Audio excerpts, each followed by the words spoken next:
Hello, welcome back to Kingdom Portions here on Kingdom in Context. I'm Sean Griffin, accompanied by my lovely wife and co-host. Hey guys, Shabbat Shalom, I'm Lindsy. Shabbat Shalom, sweetie. Shabbat Shalom, babe. Thank you for joining us here again this week. This week we're going to be working through Genesis 32 through chapters 36.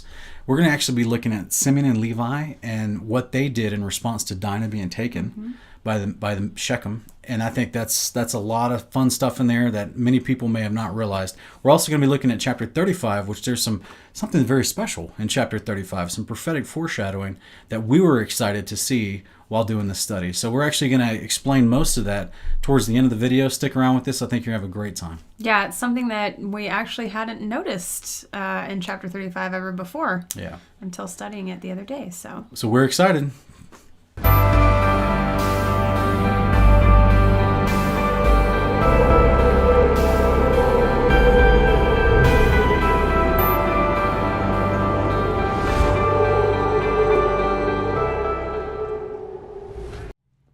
All right, welcome back here to Kingdom Portions. This is episode 19, I believe. So we've done wonderful episodes, but I think that this one could be one of the most fascinating. I'm excited about this one because of just some of the fun stuff that we're going to get to in the middle of this portion that's going to go with the pairings. So I'm really excited about it.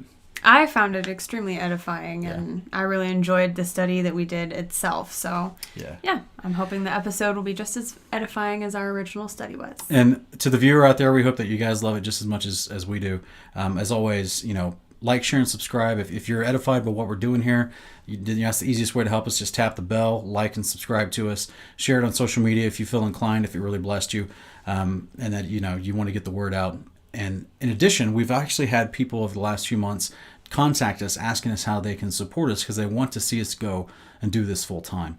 And that's actually our prayer, is that we can grow to a place of being able to do this full time. So that's why in the links to this video down below, there's both Patreon and PayPal. I think PayPal's the easiest if you don't have a Patreon account. Some people don't know how Patreon works. It's kind of like social media, Facebook. You got to set up your own profile and everything. But most people just seem to end up using PayPal, I guess. But either way, those are two options for you if God puts it on your heart that you want to bless us.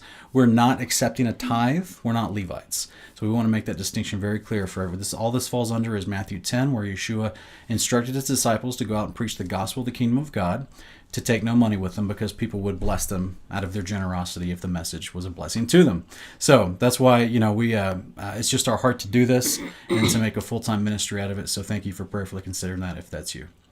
Otherwise, baby, I'm excited to get to this portion because this particular one, although I think, we worked this out to where I have to read the chapters with really hard names in it. But ultimately, and I'm sure that you helped work that out. No, right? I had no idea when I had you start reading in our study. I had no idea my, good blessing that would come from having you start with the first chapter. So I just want to say ahead of time, guys, once we get to these chapters with a ton of names, chapter 36 difficult was to brutal. say. Even if I spoke their own language, I think they would be difficult to say. Just please be patient with me, okay? This is transliterated from Hebrew into English letters, so it's going to sound odd for my vocal speech patterns. But I'll do my best. We're going to start out here in Genesis 32, and I think we're starting here in verse 3. Yeah. Genesis 32:3. And then Jacob sent messengers before him to his brother Esau in the land of Seir, the country of Edom. He also commanded them, saying, Thus you shall say to my lord Esau, Thus says your servant Jacob, I have sojourned with Laban, and stayed until now. I have oxen and donkeys and flocks and male and female servants. I have sent to tell my lord, that I may find favor in your sight. The messengers returned to Jacob, saying, We come to your brother Esau, and furthermore he is coming to meet you, and 400 men are coming with him. Then Jacob was greatly afraid and distressed. He divided the people who were with him and the flocks and herds and camels into 2 companies. For he said, If Esau comes to one company and attacks it, then that company which is left will escape. Jacob said, O God of my father Abraham and God of my father Isaac, O Lord, who said to me, Return to your country and to your relatives, and I will prosper you. I am unworthy of all the loving kindness and of all the faithfulness which you have shown to your servant. For with my staff only I crossed this Jordan, and now I have come back with 2 companies. Deliver me, I pray, from the hand of my brother, from the hand of Esau, for I fear him, that he will come and attack me and mothers with the children. For you said, I will surely prosper you and make your descendants as the sand of the sea, which is too great to be numbered. So he spent the night there, and then he selected from what he had with him a present for his brother Esau: 200 female goats, 20 male goats, 200 ewes and 20 rams, 30 milking camels, their colts, 40 cows, 10 bulls, 20 female donkeys, and 10 male donkeys. He delivered them into the hand of his servant, every drove by itself, and said to his servants, "Pass on before me, and put a space between droves." He commanded the one in front, saying, "When my brother Esau meets you and asks you, saying, 'To whom do you belong, and where are you going, and to whom do these animals in front of you belong?' then you will say, 'These belong to your servant Jacob. It is a present sent to my lord Esau, and behold, he also is behind us.'" Then he commanded also the second and the third, and also those who follow the droves, saying, "After this manner you shall also speak to Esau when you find him. And you shall say, Behold, your servant Jacob also is behind us. For he said, I will appease him with the present that goes before me. And then afterward I will see his face. Perhaps he will accept me." So the present passed on before him, while he himself spent that night in the camp. Now he arose that same night, and took his 2 wives, and his 2 maids, and his 11 children, and crossed the ford of the Jabbok. He took them and sent them across the stream, and he sent across whatever he had. Then Jacob was left alone, and a man wrestled with him until daybreak. When he saw that he had not prevailed against him, he touched the socket of his thigh. So the socket of Jacob's thigh was dislocated while he wrestled with him. Then he said, "Let me go, for the dawn is breaking." But he said, "I will not let you go unless you bless me." So he said to him, "What is your name?" And he said, "Jacob." He said, "Your name shall no longer be Jacob, but Israel, for you striven with God and with men and have prevailed." Then Jacob asked him and said, "Please tell me your name." But he said, "Why is it that you ask my name?" And he blessed him there. So Jacob named the place Peniel, for he said, "I have seen God face to face, yet my life has been preserved."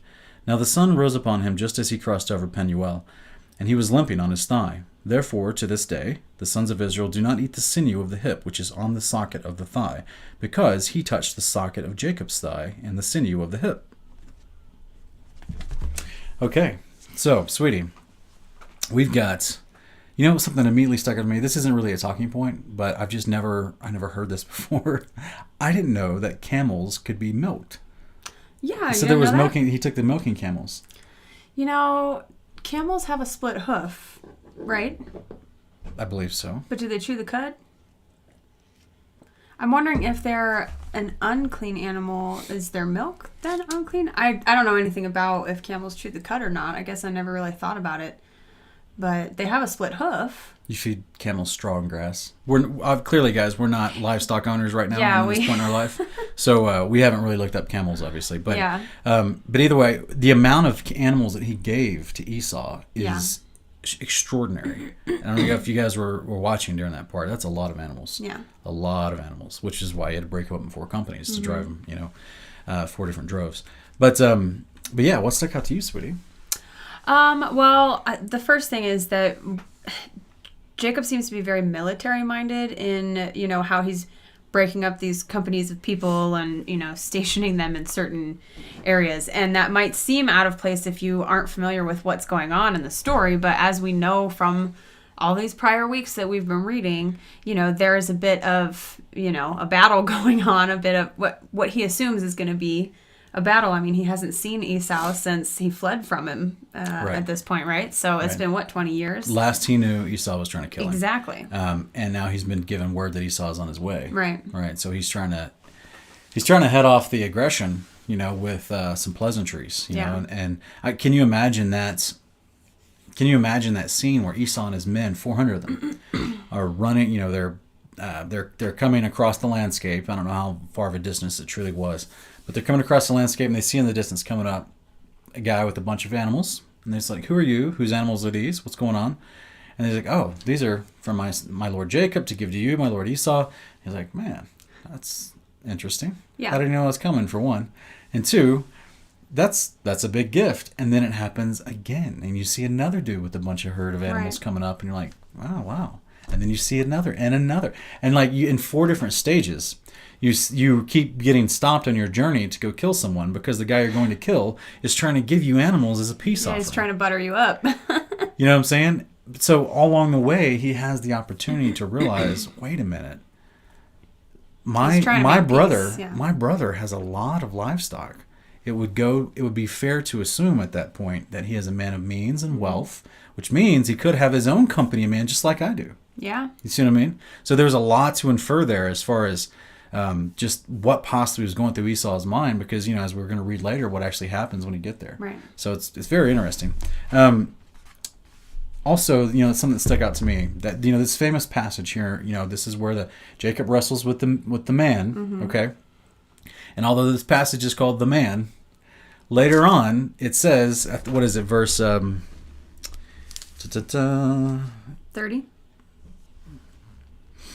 He says, verse 30, so Jacob named the place Peniel, for he said, I've seen God face to face, yet my life has been preserved. Okay. So in verse 24, it calls him a man, but then Jacob, after this event, he says, I've seen God face to face. So this is where most people would immediately try to inject that this must be a pre-incarnate Yahshua. Yes. Okay, but here's the fun part. I'm going to put this up on the screen, guys. The Hebrew word in this passage in Genesis 32:30, when Jacob says, I've seen God face to face, in the English translation, that Hebrew word is Elohim. It does not say I saw Yahweh. It does not say I saw...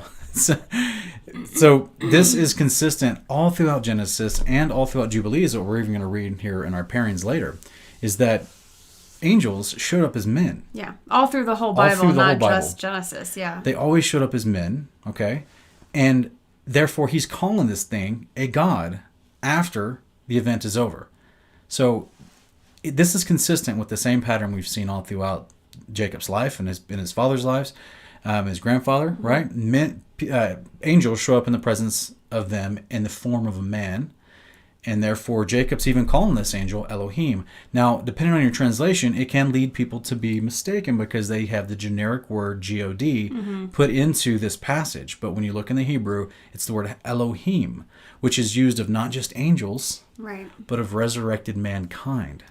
Yeah. So this is a status of creation. This isn't a specific name. This isn't like he's saying he saw Yahweh. Yeah, as we put it, it's a kind of being. We have mankind, we have animal kind, and we have spirit kind. Elohim is spirit kind. And the reason we're explaining this to you guys is because the word God has really been taken and turned into a name for the Father. And when people say God, they mean the Father, they mean Yahweh. Yeah. But God, that is an English translation of this word. He's talking about Elohim, which isn't the name of the Father, as Sean has explained. It denotes a kind of being. Yeah. In fact, I even did an entire video on this subject. Yeah. And it's a Morning Cup of Context. I'll flash the thumbnail up here on the screen if you want to go find it under my Morning Cup of Context playlist here on the channel. And the title of the video is called God Called Jesus God, right? And so how does that happen? How does that work? What's going on there? How can the Father call Jesus God? Is it a Trinitarian ideal? No, I explain in depth in the video. It's actually part of a special playlist, hashtag Son of the Father, that you can find on the channel here in Kingdom in Context, where I've spent 5 full videos breaking down the relationship between the Father and the Son, and I explain what's going on with the Son as far as his location in this moment in Genesis 32. Is this truly him showing up to Jacob? That's what people suspect. That's what people hypothesized over the years. But the scriptures actually tell us something very different, and I go over it in that playlist and in those videos. So go check them out when you have a chance if you're really questioning this topic at that point. But to me, just from the text alone that we have today, I see in verse 24 a man wrestles with him. After it's over, Jacob's kind of surprised he's alive because he knew he just had an interaction with someone that was not a man. And it's called him Elohim, not a specific name. So it's a kind of creature that he had, a kind of creation, which is angelic kind, a spirit kind, as we've talked about. In fact, sweetie, depending on when on my schedule this week, by the time people are watching this, I may have already produced my entire video. That's our prayer. Yeah. That you'll have time that to I'll have do the time to do this about the nature of angels, about what the bodies of angels are. What is the spirit kind that we get fleshed out to us, all pun intended. All throughout the Bible, we get the descriptions. Everywhere from Enoch all the way to Yahshua, I mean, everywhere throughout the Bible, we get explained to us what are the bodies of angels. So I'm hopefully by the time you're watching this, I've already been able to release that video this week, and you can quickly reference that as well because it'll be impactful in my opinion. And if not, stay tuned to our channel for when Sean is eventually able to make that Morning Cup of Context. If not, make sure you subscribe and tap the bell so you're notified when I put out that video next week. But anything else in this chapter that stuck out to you? No, I think that's probably sufficient to move on to the next. Cool. Do you want to read 33? Yes, I All the way through 36? No, thanks. I'll stick with 33. You guys will understand when we get there. Just wait. All right, so starting in chapter 33. Then Jacob lifted his eyes and looked, and behold, Esau was coming, and 400 men with him. So he divided the children among Leah and Rachel and the 2 maids. He put the maids and their children in front, and Leah and her children next, and Rachel and Joseph last. But he himself passed on ahead of them and bowed down to the ground 7 times until he came near to his brother. Then Esau ran to meet him and embraced him and fell on his neck and kissed him, and they wept. He lifted his eyes and saw the women and children and said, "Who are these with you?" So he said, "The children whom God has graciously given to your servant." Then the maids came near with the children, and they bowed down. Leah likewise came near with her children, and they bowed down. And afterward Joseph came near with Rachel, and they bowed down. And he said, "What do you mean by all this company which I have met?" And he said, "To find favor in the sight of my Lord." But Esau said, "I have plenty, my brother. Let what you have be your own." Jacob said, "No, please. If I have found favor in your sight, then take my present from my hand. For I see your face as one sees the face of God, and you have received me favorably. Please take my gift, which has been brought to you, because God has dealt graciously with me, and because I have plenty." Thus he urged him, and he took it. Then Esau said, "Let us take our journey and go, and I will go before you." But he said to him, "My Lord knows that the children are frail, and that the flocks and herds which are nursing are a care to me. And if they are driven hard one day, all the flocks will die. Please let my Lord pass on before his servant, and I will proceed at my leisure, according to the pace of the cattle that are before me, and according to the pace of the children, until I come to my Lord at Seir." Esau said, "Please let me leave with you some of the people who are with me." But he said, "What need is there? Let me find favor in the sight of my Lord." So Esau returned that day on his way to Seir. Jacob journeyed to Succoth and built for himself a house and made booths for his livestock. Therefore the place is named Succoth. Now Jacob came safely to the city of Shechem, which is in the land of Canaan, when he came from Paddan Aram and camped before the city. He bought the piece of land where he had pitched his tent from the hand of the sons of Hamor, Shechem's father, for 100 pieces of money. Then he erected there an altar and called it El Elohe Israel. All right. Thank you, sweetie. Yeah. So this passage here, first thing that stuck out to me that I thought was wild. Did you see how Jacob arranged his family when they were I going to have Esau? seen that every time I read that chapter. Oh my goodness. So I'm trying not to be too cruel, but try to figure out the inferment here of like, okay, so at first thought, when we're doing our study, I was like, man, he's showing some crazy favoritism to Rachel and Joseph. Yeah. But then I thought, okay, well, if we remember from Genesis, I think it was 31 or chapter 30, Joseph was born last. Mm-hmm. Benjamin's not been born yet. So Joseph was born last. He could still be a baby at this moment, and therefore maybe he was like, okay, well, I got to put, and the baby's going to be with his mom, which was Rachel, so maybe I got to put them at the very last because they're the most delicate, right?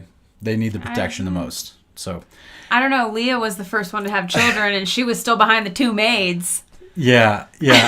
It's very interesting. We're trying not to be... Nothing bad happened, and, by the grace of God, everything, the reconciliation was, as he originally wanted. The peace offerings were accepted, and, no one was harmed in that incident. But the way he organized that, I mean, it's a little suspicious. It's funny. Well, we already know from previous chapters from last week, he loved Rachel. Yeah, he did.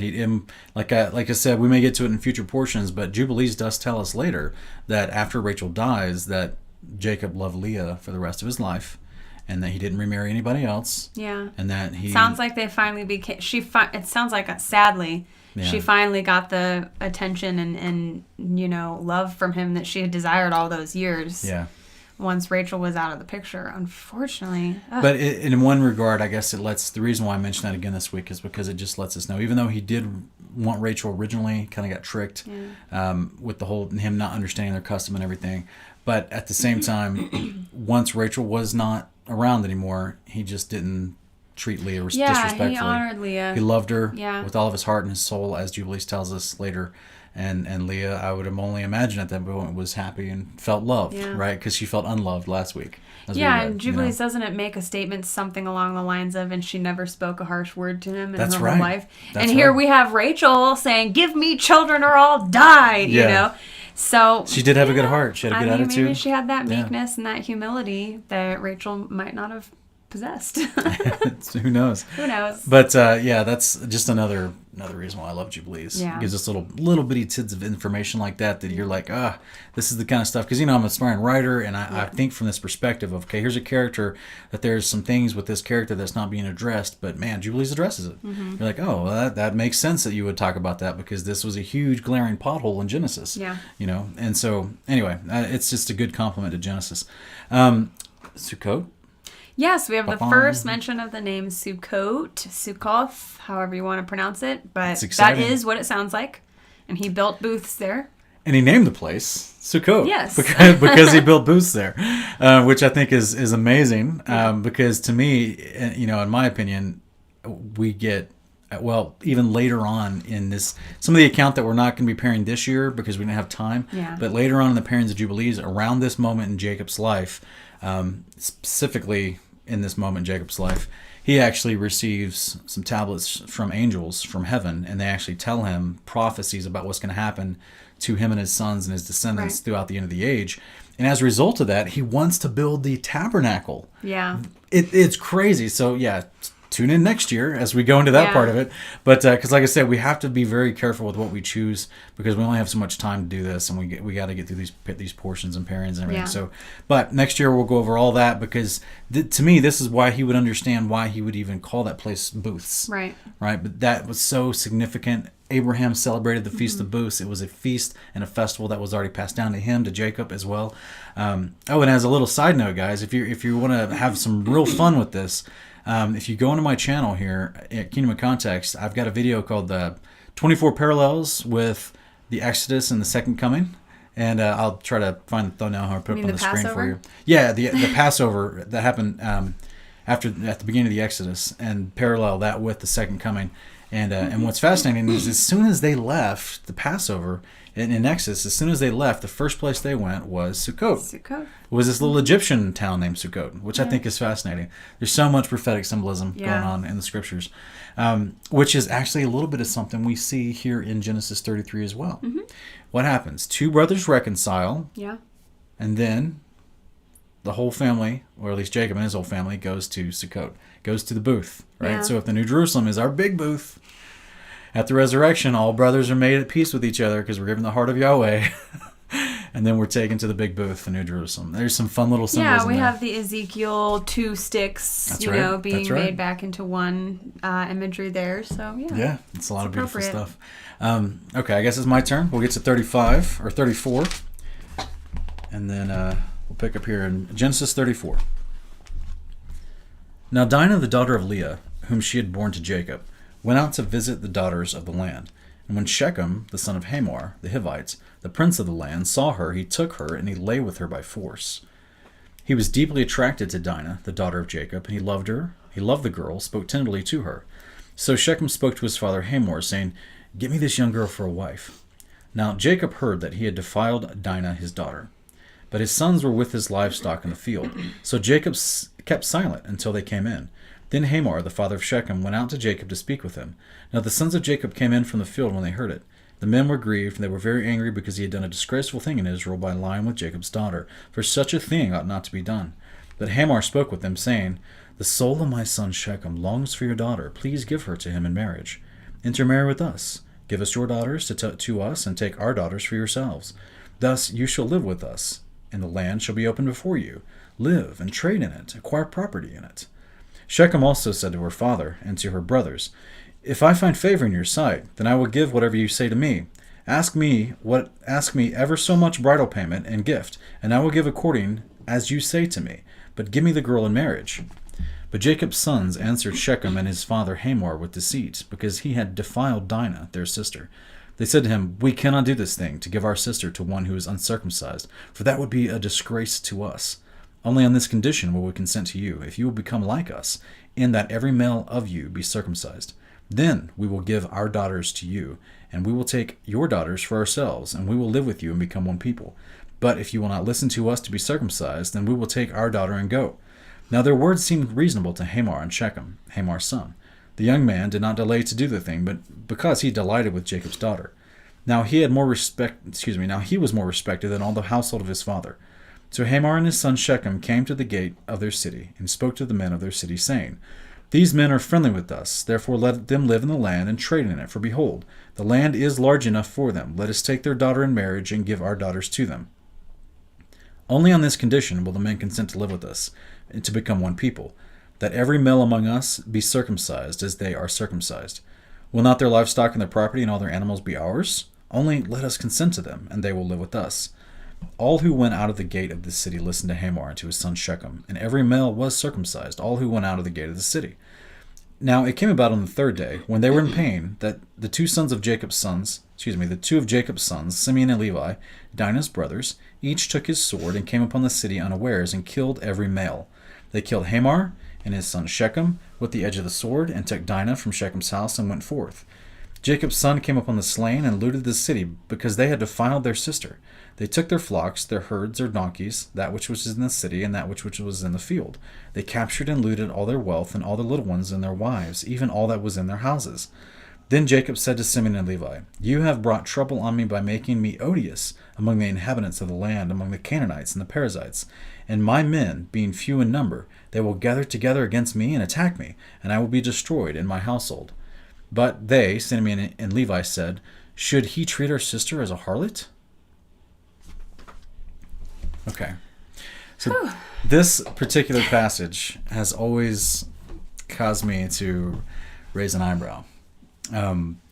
Because okay, man, there's so much in here.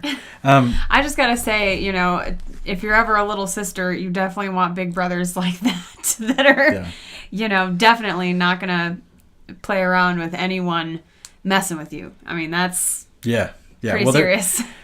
Like it said, they answer them with deceit, right? With cunning, saying that let's get them physically impaired, and then while they're trying to recover, we'll take advantage of them. What's interesting here in verse 4, where Shechem says to his dad Hamor, he's like, "Hey, get me this young girl for a wife."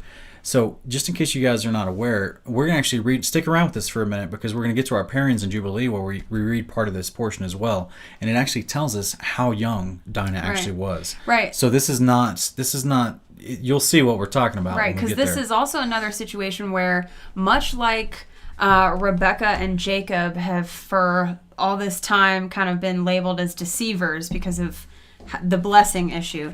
It's very similar here with Levi and Simeon, where you'll hear a lot of teachers talk about the horrible act that Levi and Simeon engaged in and how that was evil.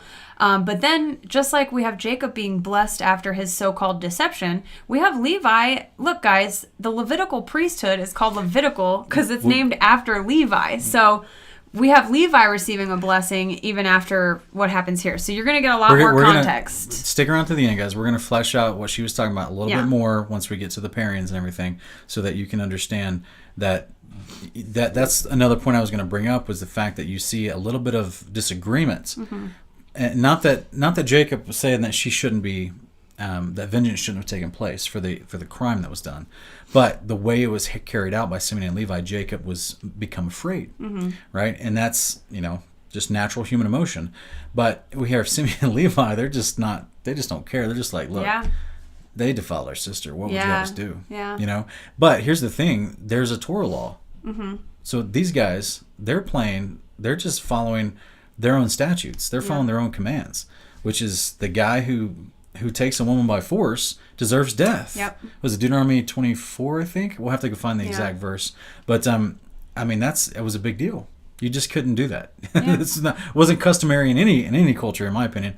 But definitely, but what I think is fascinating is that so we got this set up here. We got, the young prince of the land, this guy named Shechem, apparently whom the town was named after. So Shechem goes, he sees this young girl, he takes her, he lays with her by force. The young girl's family finds out. So then Hamor, Shechem's dad, is like, I need to go, do some damage control here, right? So he goes over to Jacob and the sons, and he's trying to talk to him. And it doesn't say it in the text, but Hamor has his son with him, Shechem, because Shechem starts talking a little bit later. But what's fascinating is that Hamor is promising Jacob and his sons things that they already have. So he's saying, look, let this be okay. let us keep your daughter. Yeah. By the way, they still hadn't gotten the daughter back Yeah. yet. We're going to go over that as well in a minute. But he's saying, let us keep your daughter. And you can live here. You can trade here. You can acquire property here. Well, guys, we just read in the previous chapter that when they moved there, they bought a piece of property. They were already living there. They were already at peace. They were already going to be trading there, I'm sure. Right. But before, like, it's so funny that this guy who's trying to cover for his son's mistake, he comes in and he's like, he has nothing to really bargain with. Right. And so the only thing that comes out of his mouth is stuff that they already have access to. Right. It's just such a weak bargaining chip. It's laughable, in my opinion. And of course, we have these Simeon and Levi. I'm excited to meet these guys when we get to the kingdom, okay? Yeah. Because, especially Levi. But I think that, and especially if we can believe Jasher, the things that it says that Simeon does, apparently he had like a shout that was so loud that it put fear in men's hearts. Like it would just literally, they would just not want to fight him immediately because just his shout was so intimidating. But again, we sometimes talk about this book of Joshua, which has additional details, but we don't really parrot and quote from it because there's some things in there we're still testing. Yeah. Okay, so, but I find it fascinating that the brothers were like, okay, look, they hear this guy talking a bunch of noise that he's no bargaining chip. He's just talking, right? He's trying to save his son from the bad act his son did. And they're just like, sure. We'll do this if you guys do this for us. Yeah. And they're just immediately setting this guy up. Yeah. And it's just like, it's very, very smart. It's very smart. Yeah. Anything else, babe, in this chapter that stuck out to you? No, I think we're going to get to, most of it once we get over to the Jubilees pairing, because that's got all the real details going on. Do you want to pick up 35? Yes, I shall. All right. Chapter 35. Then God said to Jacob, "Arise, go up to Bethel and live there, and make an altar there to God who appeared to you when you fled from your brother Esau." So Jacob said to his household and to all who are with him, "Put away the foreign gods which are among you, and purify yourselves, and change your garments, and let us arise and go up to Bethel, and I will make an altar there to God, who answered me in the day of my distress, and has been with me wherever I have gone." So they gave to Jacob all the foreign gods which they had, and the rings which were in their ears, and Jacob hid them under the oak which was near Shechem. As they journeyed, there was a great terror upon the cities which were around them, and they did not pursue the sons of Jacob. So Jacob came to Luz, that is Bethel, which is in the land of Canaan, he and all the people who were with him. He built an altar there and called the place El Bethel, because there God had revealed himself to him when he had fled from his brother. Now Deborah, Rebekah's nurse, died, and she was buried below Bethel under the oak. It was named Allon Bakuth. Then God appeared to Jacob again when he came from Paddan Aram, and he blessed him. God said to him, "Your name is Jacob. You shall no longer be called Jacob, but Israel shall be your name." Thus he called him Israel. God also said to him, "I am God Almighty. Be fruitful and multiply. A nation and a company of nations shall come from you, and kings shall come forth from you. The land which I gave to Abraham and Isaac, I will give it to you, and I will give the land to your descendants after you." Then God went up from him in the place where he had spoken with him. Jacob set up a pillar in the place where he had spoken with him, a pillar of stone, and he poured out a drink offering on it. He also poured oil on it. So Jacob named the place where God had spoken with him Bethel. Then they journeyed from Bethel, and when there was still some distance to go to Ephrath, Rachel began to give birth, and she suffered severe labor. When she was in severe labor, the midwife said to her, "Do not fear, for now you have another son." It came about as her soul was departing, for she died, that she named him Ben-Oni, but his father called him Benjamin. So Rachel died and was buried on the way to Ephrath, that is Bethlehem. Jacob set up a pillar over her grave. That is the pillar of Rachel's grave to this day. Then Israel journeyed on and pitched his tent beyond the Tower of Eder. It came about while Israel was dwelling in that land that Reuben went and lay with Bilhah his father's concubine, and Israel heard of it. Now there were 12 sons of Jacob, the sons of Leah. Reuben, Jacob's firstborn, then Simeon and Levi and Judah and Issachar and Zebulun. The sons of Rachel, Joseph and Benjamin. And the sons of Bilhah, Rachel's maid, Dan and Naphtali. And the sons of Zilpah, Leah's maid, Gad and Asher. These are the sons of Jacob who were born to him in Paddan Aram. Jacob came to his father Isaac at Mamre of Kiriath Arba, that is Hebron, where Abraham and Isaac had sojourned. Now the days of Isaac were 180 years, and Isaac breathed his last and died, and was gathered to his people, an old man of ripe age, and his sons Esau and Jacob buried him. Wow. So, this is a fun chapter, guys. This is a big chapter. And because of the nature of this chapter and what's in it, we're actually going to have some special slides prepared that we're going to review about this chapter that we're going to go over at the end of this video. Yeah. Because we want to get through 36 and then get to our parents, so that once we come back to 35 at the end of the video, it's all going to make great sense. It's going to circle back around to the kingdom like we always and it's going to be, in my opinion, amazing.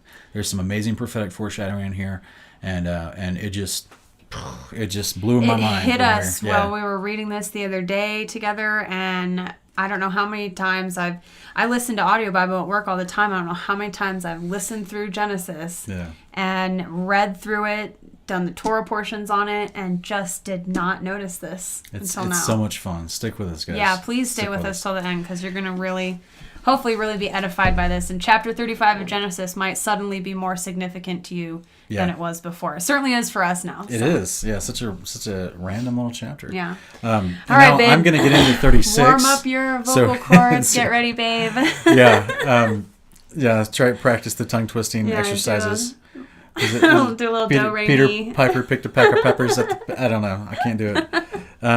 All right, so I'm going to get into 36, guys. I mean, we might as well just throw some marbles in your mouth, actually, and just blah, blah, blah, blah, because that's what it's going to sound like. Be merciful, guys. And it's not even a short chapter. I know. Okay. All right. We love our Father's Word. We're reading it. We do. Yes. Okay. We're going to go through all of it. This is not a chapter we're just going to skip. Genesis 36:1. Now these are the records of the generations of Esau, that is Edom. Esau took his wives from the daughters of Canaan. Ada, the daughter of Elon the Hittite, and Oholibama. You had it yesterday. Oholibama. Oholibama. I have to sing it, actually, to say it. I don't understand. The daughter of Anah and the granddaughter of Zibeon the Hittite. Also, Basemath, Ishmael's daughter, the sister of Nebaioth, and Ada bore Eliphaz to Esau, and Basemath bore Ruel. And Oholibama bore Jeush and Jalam and Korah. These are the sons of Esau who were born to him in the land of Canaan. Then Esau took his wives and his sons and his daughters and all his household and his livestock and all his cattle and all his goods which he had acquired in the land of Canaan, and went to another land away from his brother Jacob. For their property had become too great for them to live in, and the land where they sojourned could not sustain them because of their livestock. So Esau lived in the hill country of Seir. Esau is Edom. These are the records of the generations of Esau, the father of the Edomites in the hill country of Seir. These are the names of Esau's sons: Eliphaz, the son of Esau's wife, Ada; Ruel, the son of Esau's wife, Basemath. The sons of Eliphaz were Timon, Omar, Zepho, and Gatam, and Kenaz. Timnah was a concubine of Esau's son, Eliphaz, and she bore Amalek to Eliphaz. These are the sons of Esau's wife, Ada. These are the sons of Ruel: Nahath and Zerah, Shammah and Mizah. These were the sons of Esau's wife, Basemath. These were the sons of Esau's wife, Oholibama, the daughter of Anah, and the granddaughter of Zibeon. She bore to Esau Jeush and Jalam and Korah. These are the chiefs and the sons of Esau, the sons of Eliphaz, the firstborn of Esau, are Chief Timon, Chief Omar, Chief Zepho, Chief Kenaz, Chief Korah, Chief Gatam, Chief Amalek. These are the chief descended from Eliphaz in the land of Edom. In the land of Edom. These are the sons of Ada. These are the sons of Ruel: Esau's son, Chief Nahath, Chief Zerah. Halfway there, babe. Halfway there. Okay, we're almost there. Okay. You're doing all right. Chief Shammah, Chief Mizah. These are the chiefs descended from Ruel in the land of Edom.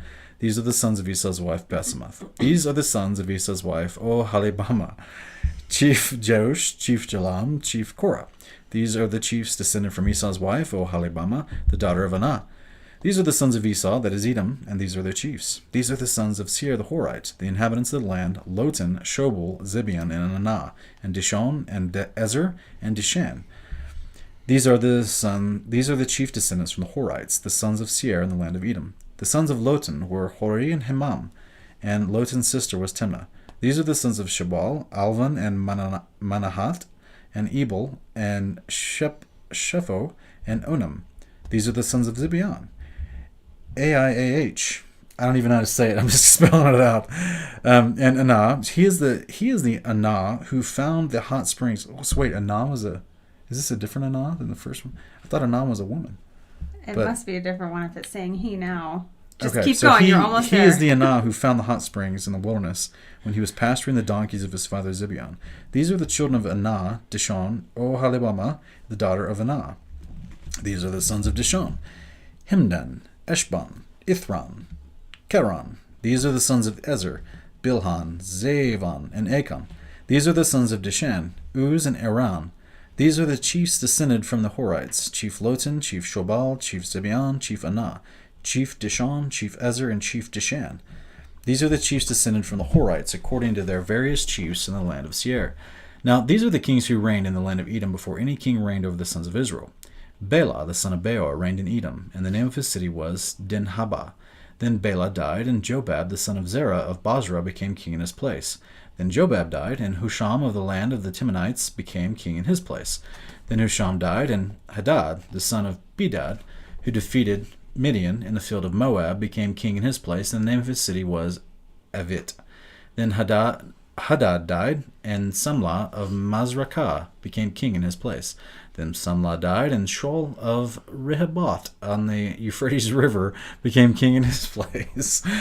Whew. Then Shaul died, and Baal-Hanan, the son of Akbar, became king in his place. Then Baal-Hanan, the son of Akbar, died, and Hadad became king in his place. And the name of his city was Peu, and his wife's name was Mehetabel, the daughter of Matred, daughter of Mezahab. Now these are the names of the chiefs descended from Esau, according to their families and their localities. By their names, Chief Timnah, Chief Alva, Chief Jehet, Chief Oholibamah, Chief Elah, Chief Pinon, Chief Kenaz, Chief Teman, Chief Mizbar, Chief Magdiel, Chief Iram. These are the chiefs of Edom, that is Esau, the father of the Edomites, according to their habitations in the land of their possession. Congratulations. All right, so we're going to take a concession break. Yeah. And, no, I'm just playing. I'm just playing. 20-minute intermission, guys. Cool. So there's, and it's chapters like these where I remind myself that Genesis is encoded numerically. There's some really fun stuff in there. So all those names, we get descendants of the Horites, the Edomites, all these people that we don't really hear ever again. Yeah. Right? They're in there for a purpose. Absolute purpose. And, it's just our discipline to be able to read them. But thanks for bearing with me through that, folks. Yeah, we don't have much to say on this particular chapter. No, this won't be our focus this year. Yeah. And maybe in the future if we ever dig into the Horites genealogy or in the Edomites. But as we did a couple weeks ago, we already dug into Obadiah, which kind of verifies that Esau did go to live in this land, right. And everything. So either way, yes, let's get to our pairings. Right. I'm excited about it. And this is, I'm excited about our Jubilees pairing because we're going to get back into the story of Dinah from Genesis 34. We get it fleshed out for us with great detail. And the angel who's giving this message to Moses, who's explaining this story to Moses, actually starts explaining to him all kinds of other things surrounding this particular story, right. Which is why, we talked a couple weeks ago, we're like, all these sons of Jacob are being born, and the mother's giving them these special meanings to their names, when they're being born. But, and by the way, Dinah was born too. And it seems like she's all left out. There's not a big deal. Actually, no, a lot surrounds this only daughter of Jacob, right? Yeah. At this point. And so I think that we're going to get a lot of fun stuff in Jubilees 30. So. Yeah, it sounds like her brothers loved her. At least two of them. It sounds like she wasn't just, just the daughter. I mean, I'm sure she was probably doted on a bit. Well, that's being the only girl, being the baby girl, and that's what we're about to read about her age as well. So, and we see why what Shechem did was so egregious. Yeah. So here we are in Jubilees chapter 30, verse 1. In the first year of the 6th week, he went up to Salem, to the east of Shechem, in peace in the 4th month, and there they carried off Dinah, the daughter of Jacob, into the house of Shechem, the son of Hamor the Hivite, the prince of the land. And he lay with her and defiled her, and she was a little girl, a child of 12 years. And he besought his father and her brothers that she might be given to him to wife. And Jacob and his sons were wroth because of the men of Shechem, for they have defiled Dinah, their sister, and they spoke to them with evil intent, and dealt deceitfully with them, and beguiled them. And Simeon and Levi came unexpectedly to Shechem, and executed judgment on all the men of Shechem, and slew all the men whom they found in it, and left not a single one remaining in it. They slew all in torments, because they had dishonored their sister Dinah. And thus let it not again be done from henceforth, that a daughter of Israel be defiled. For judgment is ordained in heaven against them, and that they should be destroyed with the sword, all the men of the Shechemites, because they had wrought shame in Israel. And the Lord delivered them into the hands of the sons of Jacob, that they might exterminate them with the sword, and execute judgment upon them, and that it might not thus again be done in Israel, that a virgin of Israel should be defiled. And if there is any man who wishes in Israel to give his daughter or his sister to any man who is the seed of the Gentiles, he shall surely die, and they shall stone him with stones, for he has wrought shame in Israel. And they shall burn the woman with fire, because she has dishonored the name of the house of her father, and she shall be rooted out of Israel. Let not an adulteress and no uncleanness be found in Israel throughout all the days of the generations of the earth. For Israel is holy unto the Lord, and every man who is defiled it shall surely die. They shall stone him with stones. For thus it has been ordained and written in the heavenly tablets regarding all the seed of Israel, he who defileth it shall surely die, and he shall be stoned with stones. And to this law there is no limit of days, and no remission, nor any atonement, but the man who has defiled his daughter shall be rooted out of the midst of all Israel, because he has given his seed to Molech, and wrought impiously so as to defile it. And do you, Moses, command the children of Israel, and exhort them to not give their daughters to the Gentiles, and not to take for their sons any of the daughters of the Gentiles, for this is abominable before the Lord. For this reason I have written for you in the words of the law all the deeds of the Shechemites, which they wrought against Dinah, and how the sons of Jacob spoke, saying, We will not give our daughters to a man who is uncircumcised, for that were a reproach unto us, and it is a reproach to Israel, to those who live, and to those who take the daughters of the Gentiles, for this is unclean and abominable to Israel. And Israel will not be free from this uncleanness, if it has a wife of the daughters of the Gentiles, or it has given any of its daughters to a man who is of any of the Gentiles.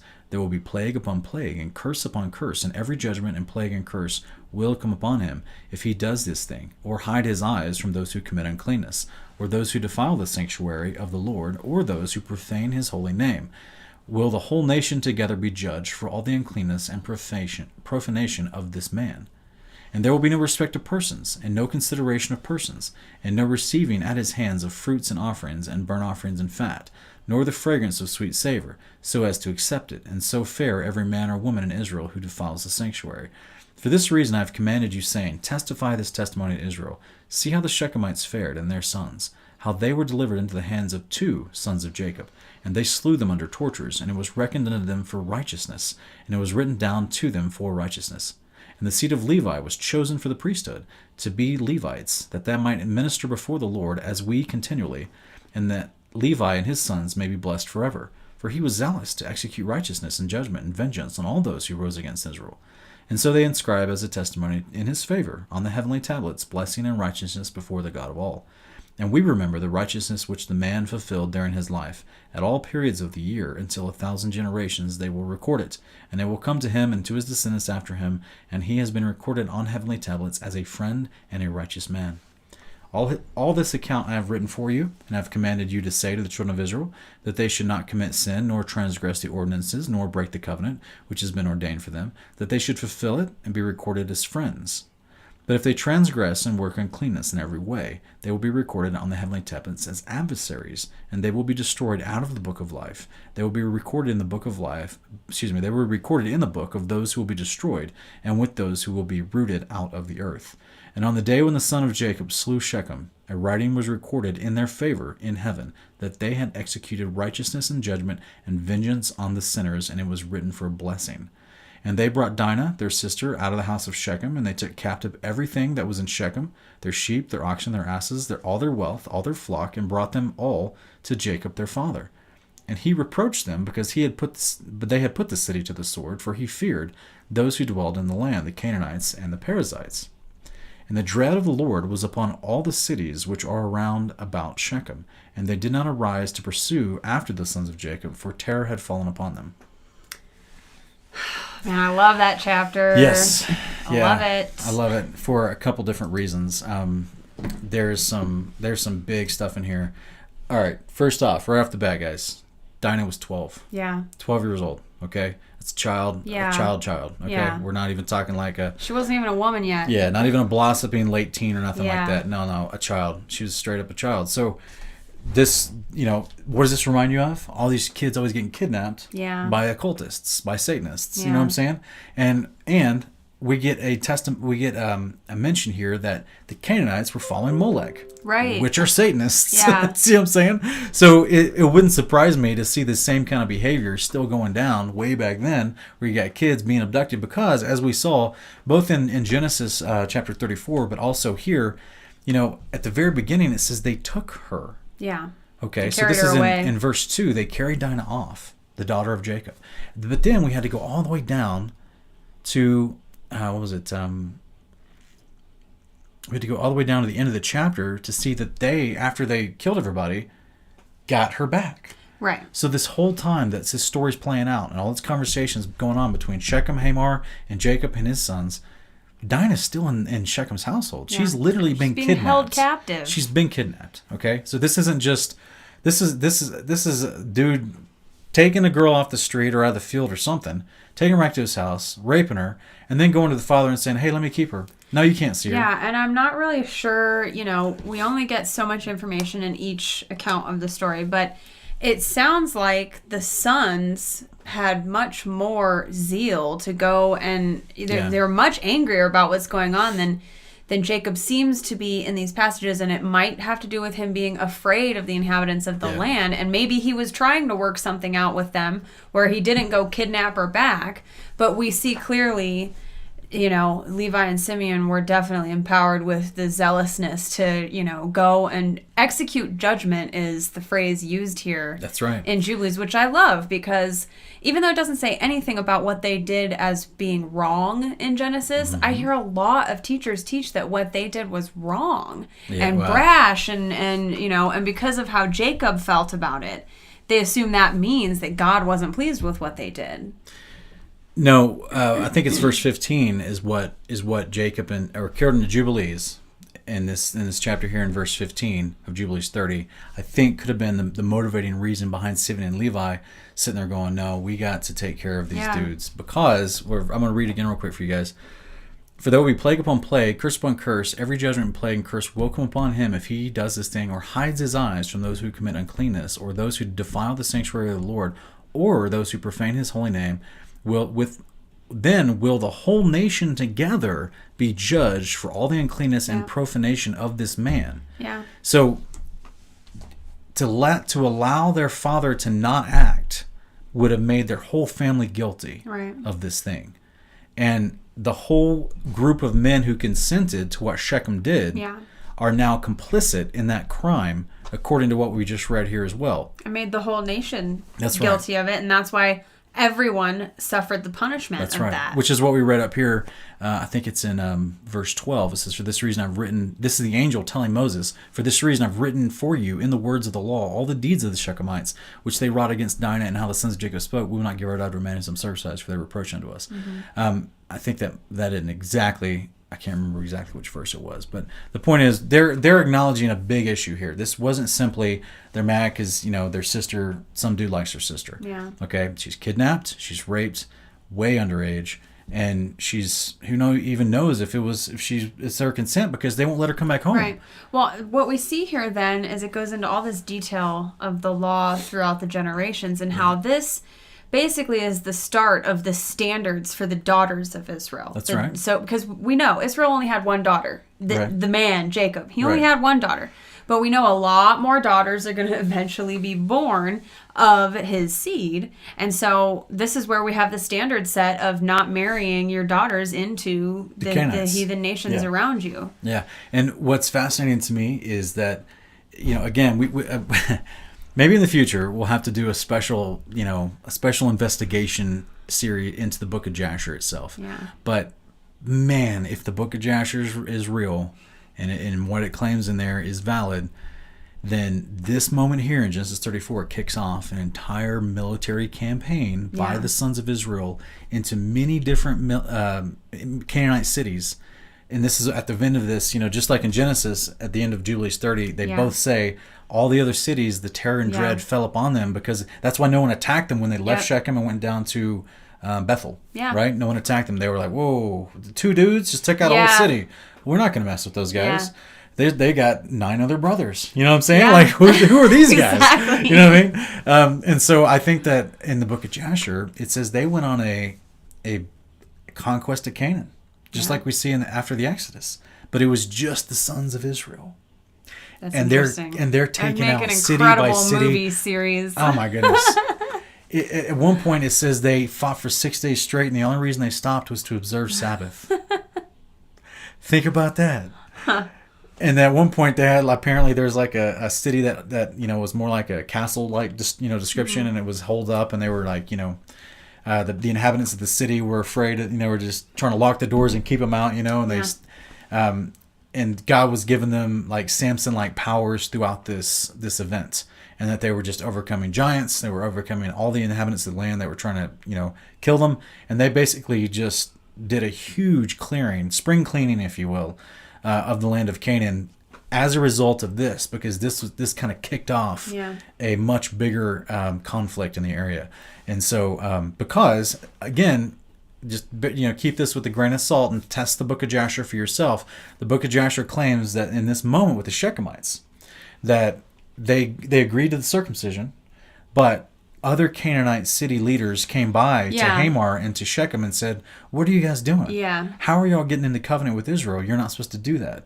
Yeah, they were appalled that the Shechemites were going to be circumcised. And they threatened to kill the men of Shechem if they went into covenant with Israel. Therefore, the men of Shechem were like, well, just let us go through this circumcision thing, and then once Dinah is ours, we'll kill Jacob and his sons. Yeah. And it was a servant that was given to Dinah, and then Dinah sent this servant girl with a message to Jacob, her father, saying, "Oh, I overheard what they're planning to do to you. They're planning to betray you and try to kill you guys after the marriage." Which would be what Genesis and Jubilees are referring to when they vaguely mention that they were being deceitful with Jacob and his sons.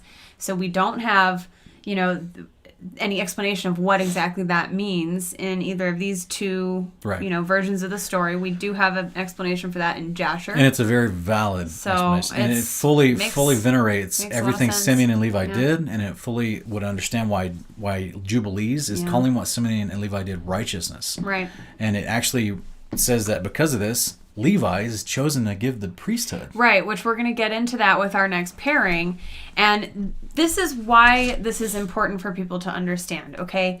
There has been a negative connotation to the Levitical priesthood and the sacrificial system for pretty much, the last 2,000 years of teaching that system was done away with.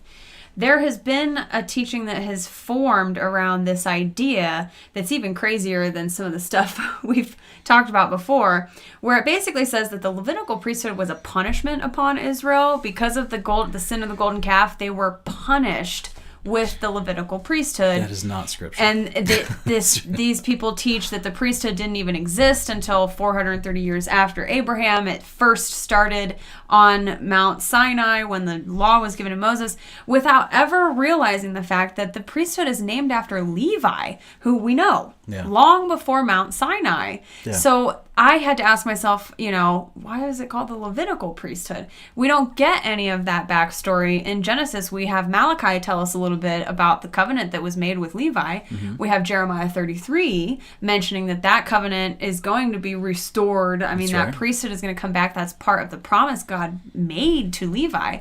But we don't have the actual starting point of when that priesthood, came to be and why it was given. And what we see here is it was a blessing. It was a great thing. Levi was rewarded for his righteousness. His name was written on the heavenly tablets for what he did. As a friend of God. And all his generations were promised this priesthood. It's a blessing, guys. It's not a curse that was imposed on Israel because of the golden calf. You just want to test every.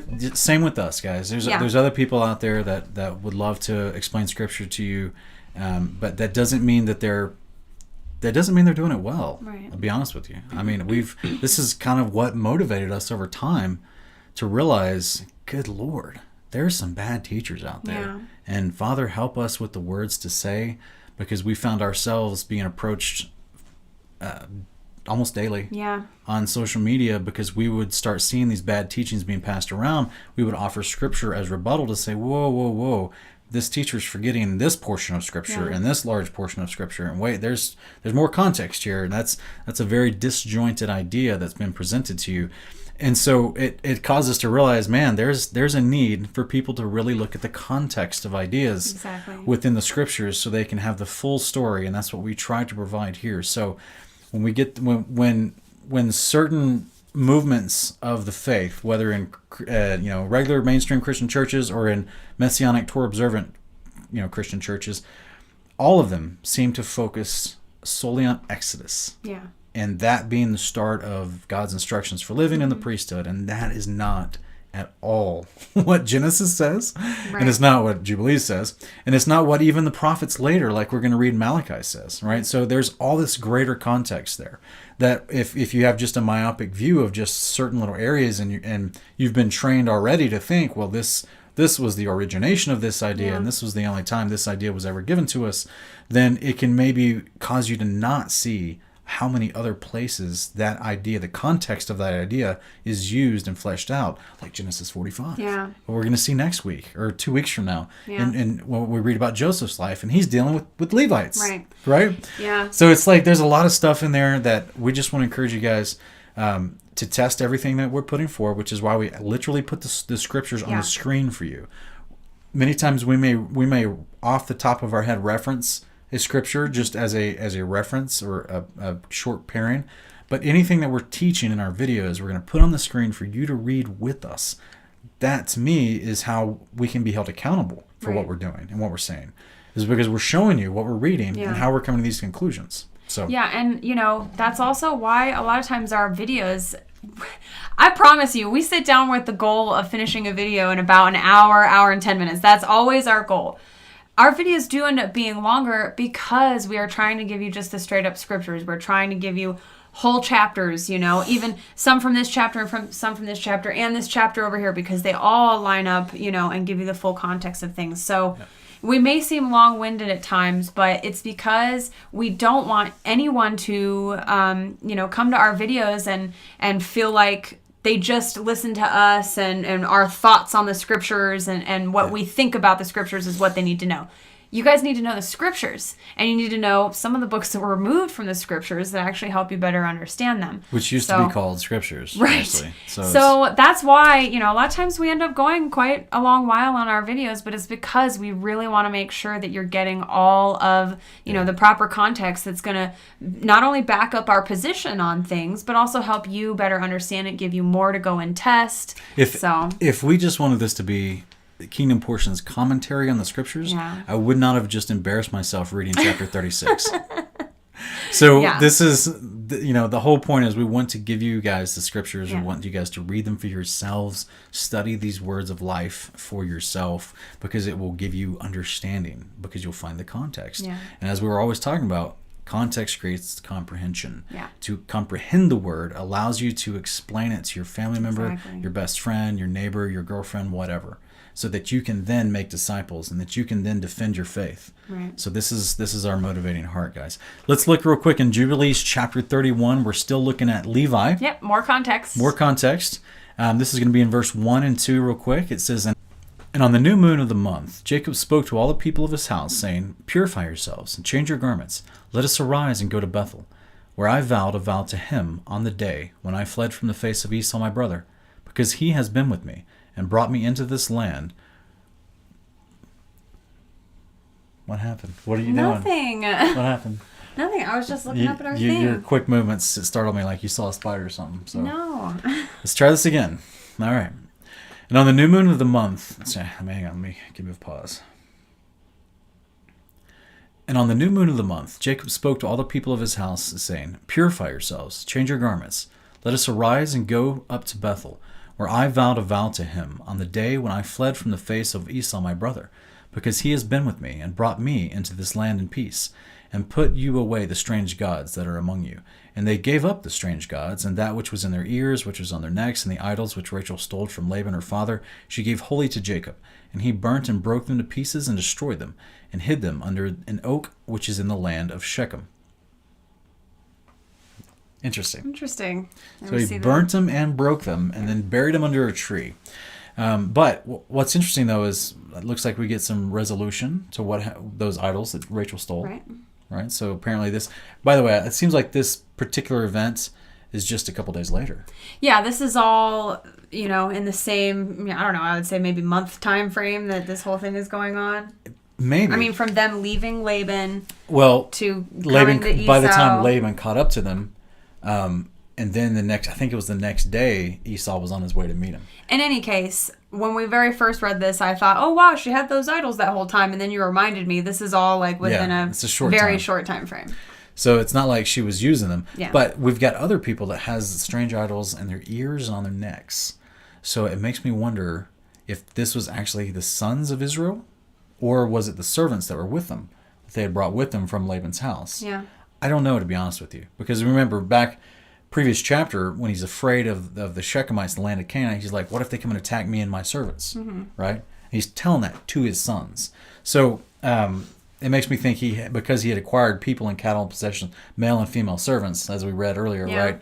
Maybe some of them were actually carrying with them some of the gods from across the Euphrates. Well, we did just have Levi and Simeon kill all the men in that city, and they took the women and the children and the livestock. So we also have all the women and children. That could be it, babe. Coming out of, a Molech-loving culture. Yeah, you're exactly right. That could be it. So now he's literally taking, wow, this is bigger implications than we thought, because now it's not just his family whom he's already trained in Torah, but now he's got a new mixed people. Multitude. He's got a mixed multitude, and he's got survivors. Yes. That he's having to train in the Torah to take to Bethel. Yeah. The house of God. So let me drive that one home. Yeah, babe. Let me say that again. They're going to Bethel. It's called the house of God. Guys, this is fascinating. Stick with us. We're going to still break down 35, right? Promise. Because it has to do with this, all right? There's so much there. Genesis is just a treasure trove of nuggets. And we hope you guys get excited about it as we do, because it's just so much fun. It's another example of when you really understand the gospel of the kingdom of God, how, the whole scriptures just will read totally different to you when you have those glasses on, I should say. When you're reading through the glasses of the gospel of the kingdom, you'll see stuff that you didn't see before. It's so much fun. Yeah. It really is. It makes the word come alive. Okay, so and as someone that like I've said before, I've aspiring author. I love to write, right? I love to craft a story, and the characters, the components, the plot, everything involved, the twist, all the fun stuff that you would put in a story. And when I see that there is a sub narrative layered into stuff that seems like a boring story. Yeah. It's just like the brilliance. It's amazing. It's so much respect for the Father. Yeah. From a writer's standpoint, that he can do this and do this repetitively all throughout his prophets. He's a brilliant author.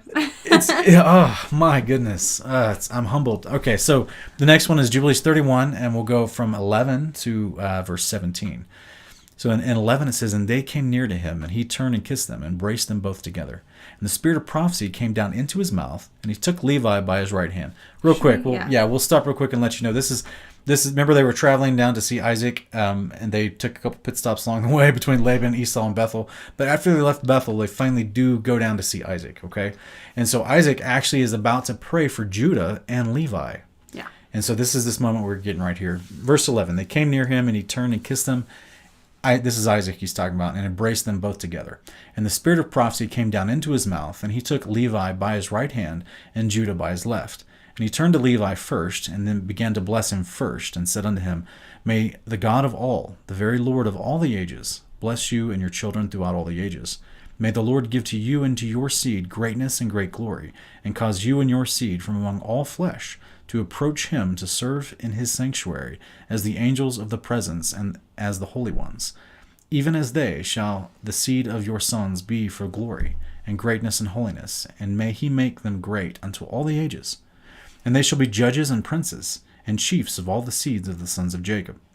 They shall speak the word of the Lord in righteousness, and they shall judge all his judgments in righteousness. And they shall declare my ways to Jacob, and my paths to Israel.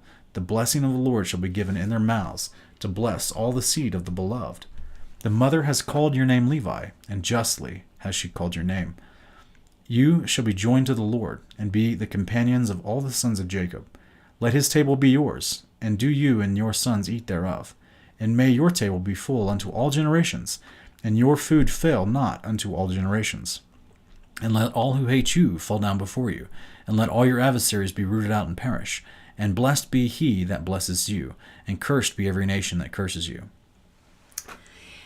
Yeah, and your food will not fail unto all the ages. Right from the very beginning, we see the Levitical priesthood associated with a family meal. Yep. As we've said before many times in our Kingdom portions, guys, this whole concept of sacrifices, okay? You hear these terms, the Levitical system of animal sacrifices and all that. It's like she said, some people teach it's a punishment. Mm-hmm. Some people teach it was a temporary fix. Yep. Some people, no, guys, the whole point of all this is what Isaac's even explaining in the blessing. He's saying, look, your table, you and your sons eat thereof, because you'll be joined to the Lord, right? Yeah. So this is what the priests did, and what we'll read in later portions when we get into Exodus and Leviticus, is they literally came to the tent of meeting, had to purify themselves. They went to the tent of meeting, and they literally had a meal before the Lord, in the presence of the Lord. Okay, and this is why it says, may your table be full unto all generations, and may your food not fail unto all ages. Yeah. Because he's talking about them as a priesthood eating with the Father's presence. Yeah. This was a part of the whole concept of the priesthood. And it's not something where they just wasted animals and threw them away. Right. It was to have a meal with the Father. Like we've said before, the whole concept of sacrifices in the Bible, it is so simple. It's the Father saying, hey, I want to get together and have a meal with you. Here's the ingredients. Yeah. Here's the cooking instructions. And once you've done those, we'll sit, we'll chill, we'll have a great meal, and we'll commune with each other. And he calls that worship. Yeah. How easy is that? And he ordained us chefs for all their generations. That's right. We get master chefs. We even have the master chefs. With master recipes from the Father. From the master. Guys, religion has made this complicated. It's not complicated. It's beautiful, and it's the Father saying, "Look, you want to be? I want to be your God. You want to be my children. Yeah. I would love to be your Father. Let's have a meal together." That's what you do when you go visit family. I mean, Thanksgiving was last weekend, right? Yeah. So we people get together. They had a meal, and that's what the entire get together was focused around, was the meal. Yeah. It's the same thing that we have the feasts of the Lord listed in Leviticus 23 and other places, and we have these concepts of the Sabbath feast that they did, and all this concept. The marriage supper of the Lamb. Mm-hmm. This whole point about all this is that we're just going to get together. We're going to have a wonderful meal with our Father and His Son in the kingdom. Yeah. So this is all foreshadowing up to that. Anything else about this particular passage? No, I want to encourage you guys actually probably to go ahead and, if you have the time, read Jubilees chapters like 29 through 33. There's just a lot. We had a real hard time narrowing down what we were going to pair from Jubilees for this particular portion. So if you want, just a little extra reading for the week that, you might find, I know you'll find edifying in relation to this particular portion, go read a few more chapters, because there's so much context there. There's more talked about with Levi and the priesthood being given to him, and some more stuff going on with Jacob. And there's just some awesome context in those few chapters, and we had a hard time narrowing them down. So go read them all if you have the chance. So our next pairing that we're going to look into is going to be Malachi chapter 2. Mm-hmm. And do you want to read this one, or should I, sweetie? Yeah, I can read. And what verses? Just 4 through 7? I think that we're doing 4 through 7. Okay. So it should be, the 4 through 7. Right. Then you will know that I have sent this commandment to you, that my covenant may continue with Levi, says the Lord of hosts. My covenant with him was one of life and peace, and I gave them to him as an object of reverence. So he revered me and stood in awe of my name. True instruction was in his mouth, and unrighteousness was not found on his lips. He walked with me in peace and uprightness, and he turned many back from iniquity. For the lips of a priest should preserve knowledge, and men should seek instruction from his mouth, for he is the messenger of the Lord of hosts. Wow, it's beautiful. So even right there, we have in the authorized canon, we do have verification that the Levitical priesthood wasn't some curse. That was a blessing given to Levi. A covenant of life and peace. Yeah. And he had a heart for the Father. He turned many back from iniquity. Yeah. This dude was a preacher of He righteousness. taught repentance. This guy had a heart for the Father, man, and Father blessed him because of it. Yeah. And you know, I laugh because there was a movie that came out a few years ago. I think it was called Machine Gun Preacher, right? I know it sounds. I think it was, you know, as about as silly as it sounds, but I think the cover of the movie is literally a preacher with like machine guns, But basically, that's the picture I'm getting of Levi. He's like, he did what to our sister Dinah? Wouldn't he also like be the Hebrew hammer? Or yeah, well, that one's a little more satirical, but yes. So here we got Levi just sitting here going, "What?" Yeah. And he's looking at Simeon. He's like, "No." Yeah. These Canaanites, these guys who don't respect our Father, our Lord, our Father, our family, or our sister. No, we're gonna go. They don't respect the law, but they're going to right now. Yeah. Because they wouldn't executed judgment from the law. Yeah. And as a result, he's given the priesthood, and this is why in Malachi 2, during a time of rebellion in the house of Israel and Judah, the Father is reminding them with great promises, not just in Malachi but also in Jeremiah and Isaiah, that His covenant with Levi is eternal and will not be broken, and will be picked back up when the circumstances have arisen properly, and there will, like Jeremiah 33 talks about, there will never fail to be a Levite before Him offering animal sacrifices. Read the end of Jeremiah 33, guys, if you just had a knee-jerk reaction to what he just said, because it's there. I think we even paired it a few weeks ago. We have, The point is, you know, whoever started this idea of running around saying that animal sacrifices is against the Father's will, or that it's just something that He did temporarily because there was, quote unquote, no other way, or there was something. No, guys, He made, like we talked about last week, He made certain animals not to eat, and He made certain animals to eat. Yeah. And the ones that He made to eat, that He tells us, I made these as food for you, He uses them as food in this fellowship meal that we just talked about that's been called sacrifice. So wouldn't it be so appropriate, like the enemy, sweetie, to come in and take all these foundational terms, these foundational concepts within the Scriptures that teach us how to interact with our Father, the Creator of the universe, how to love Him, how to walk with Him, how to just enjoy fellowship with Him, and make every single point within that process to be some kind of loathsome or laborious or perverted in some sort of way. I mean, that's the enemy that's coming in and causing people over time to question God's word when He says these animals are holy and good and these sacrifices, basically, like I said, these meals that I've asked you to get together and have with me, those are holy and good too. And some other dude comes in and says, I don't know about that. Well, not just really that, but then we have the other side of the spectrum where the enemy's people also counterfeit that system and do their own forms of perverted sacrifice with humans, right? Exactly, and they sacrifice animals too. That's I true. mean, it's a whole thing in the occult, and it's a counterfeit. It's taking what was meant to be good and wholesome and worship of the one true God, and turning it into this perverted way to worship the fallen one, or whatever you want to call him. Several years ago, almost a long time ago now, I used to work at a hotel.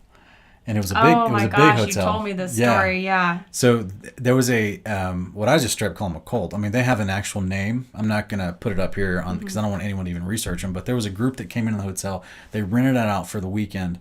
And there was, we're talking like lawyers and doctors, and like, we're not just talking normal people. Like a very select group of people. Upper echelons. Right. At least in their minds, they thought they were. They're not. If they're not part of the family, you're not truly in the in crowd. No.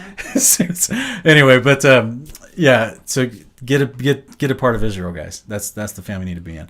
But these people, whom thought a lot of themselves, went under the moniker of some sort of Catholic-based Christian name. Okay, and they came in and rented out the convention center of this hotel for several days. And one of the days I show up to work and there's cattle cars out behind the convention center, and it smelled like live cattle, right?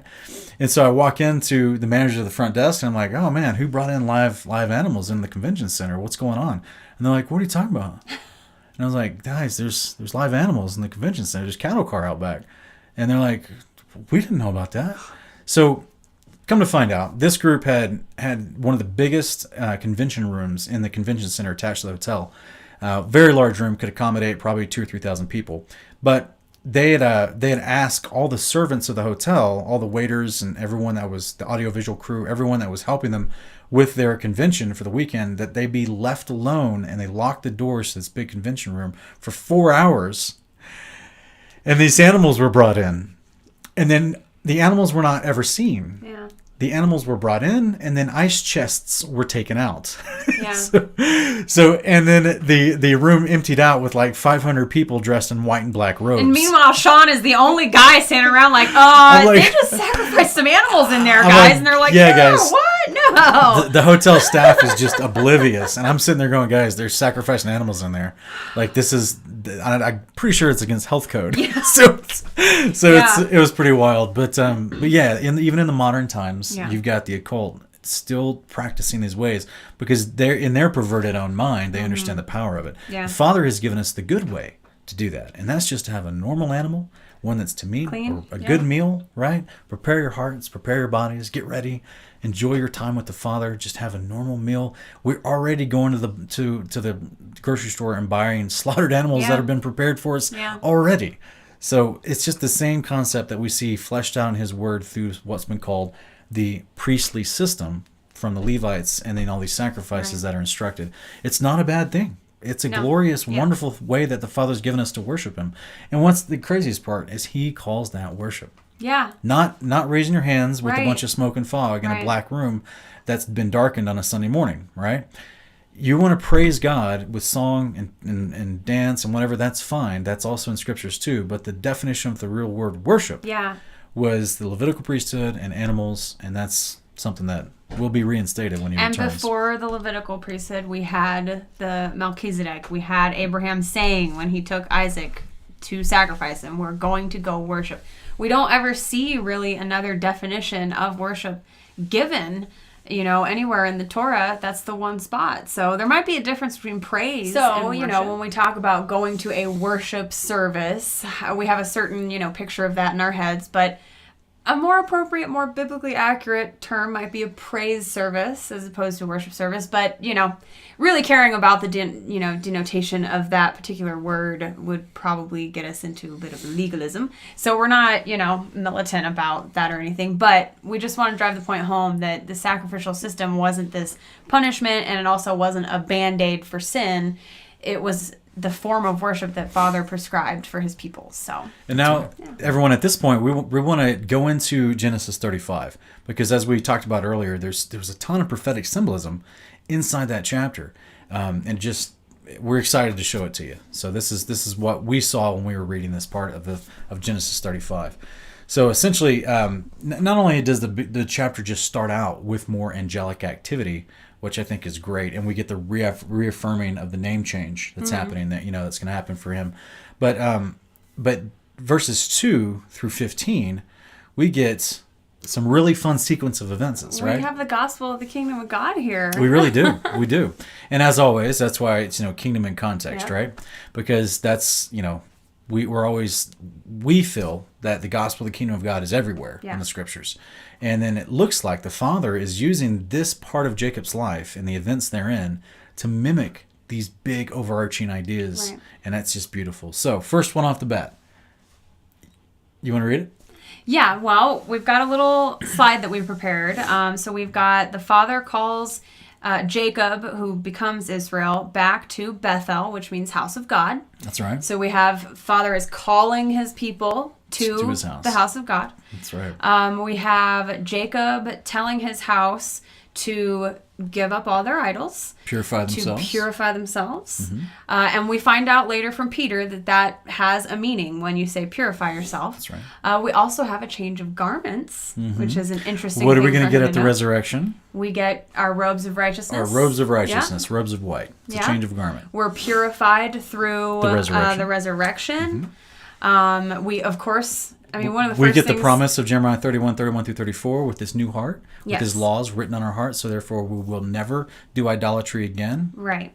Not even an accident. Yeah. So this is wonderful symbolism there. Then we have, as they're actually traveling to Bethel, we have all the surrounding nations, as a result of what we saw from Levi and Simeon and their actions, all the nations surrounding them have a terror, they have a fear of the Lord upon them. So they're protected basically right. from anyone attacking them as they go to the house of God because of the fear of the Lord that's placed on these people. Because at the return of the Messiah, on the day of the Lord, when we're resurrected, Zephaniah 1 tells us a great dread and terror falls on the people of the earth and the inhabitants of the earth because of what's going on, right? There's a day of darkness and gloom, a day of terror. It's because the Father is sending his Son with angels back to rout out the wicked from the land, so they can prepare the way for the house of God to sit down, which is New Jerusalem. Right. So this is where, the army of the battle of the Battle of Armageddon starts to happen. There's a whole bunch of other details there, but the nations of the world, there's this massive earthquake. All the cities of the world are being destroyed, and there will be terror on the people as we are going to the house of God safely. Via the resurrection, we're going to be perfectly protected. And there's a reason for that. Isaiah 26:20 tells us specifically, after we're resurrected, we're taken to our rooms that have been prepared for us to be stored away from the indignation that's happening on the earth. Right. So it's purposeful. Yeah. So then we have Jacob arriving in Bethel. Yeah. He builds an altar. That's right. We would assume he performs a sacrifice upon that altar, has a meal with the Father. Yeah. Because this is consistent with the pattern for the priests, right? They build an altar and worship the Lord there. That means they had an actual sacrificial meal there. What are we waiting for? The marriage supper of the Lamb, which happens inside the New Jerusalem, which is our house of God, our Bethel. I'm sure there will be an altar there. That's right. We have God appearing to Jacob when he comes to Bethel and he changes his name. That's right. We're going to receive new names. That's right. When we enter into the New Jerusalem. I think it's Revelation 2. Yes, and of course we have God revealing himself to us through the New Jerusalem. We have God reaffirming the covenant with Jacob during this moment, and mentioning the promises of the covenant again. So once we're in the New Jerusalem, we're going to be receiving those promises because we are actively being initiated into the new covenants, according to the context of Jeremiah 31, which is this, in Deuteronomy chapter 30, verses 5 through 8. Which is this idea of it's a reaffirming of the original covenant that we could not do perfectly because we were in corrupted bodies. Now that we got these resurrected, perfected bodies, we can do the terms of the covenant and live forever. Yeah. So it's the moment we get inducted in with our new resurrection bodies into the new covenant is God reaffirming the original covenant. Just like he does with Jacob here, he's reaffirming the covenant that was originally given already. So and then we have Jacob erecting a stone pillar. And for us, the symbolism there was, the New Jerusalem is going to stand like a pillar on the plane of the earth. It's literally made of gemstones. Made of gemstones, precious stones. Yeah, and it's a huge pillar that's 1,500 miles tall that everyone across the planet of the earth will see. And even metaphorically, the inhabitants are considered as pillars in the house of God, according to Revelation 2. Yeah, pillars of righteousness. So it's, all the symbolism is there. And we have, and in sequence. Right. And in sequence. All in sequence. It's in the right order of events. As soon as we started reading this chapter, I'm like, wait a minute. He told them to give up their idols. He told them to purify themselves. And they changed their clothes. This is and so as we read the rest of the chapter, we just saw it flow more and more and more. Oh my gosh, this is prophetically describing us entering into, the New Jerusalem and the New Covenant. It's amazing. It really is. Yeah, and then we got into some really interesting imagery and symbolism with Rachel, which would you like to explain? Well, Rachel is, idiomatically here in Genesis 35, verses 16 through 18. We can easily look this as being symbolism for Yahshua being born on the earth, and then also being glorified and taken to the right hand of the Father. Because it says she bore Benjamin, but she didn't call him that. Right. She called him Ben-Oni, which means son of sorrow. Right? Well, the original Son of God came and there was sorrow involved because he sacrificed his life and was murdered and betrayed, right? And so there was a lot of sorrow involved. But the Father steps in, Jacob in this story steps in and says, no, I'm not going to name him Ben-Oni, I'm going to name him Benjamin, which means son of my right hand. Yeah. So Yahshua, at his ascension and glorification from his resurrection, now is at the right hand of the Father. He is the Son of the Father who's now at the right hand. So he is the Son of the right hand.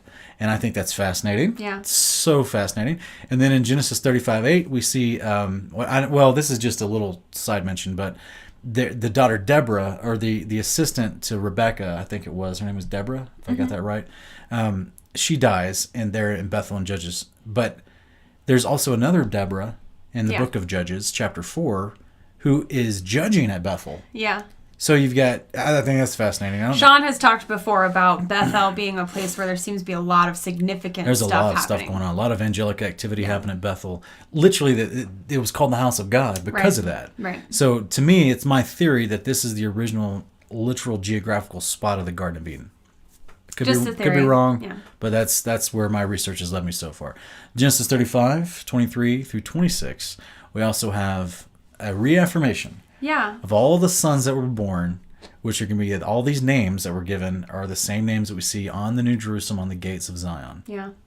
Yeah, with Rachel, Sean and I, we saw some, imagery of this.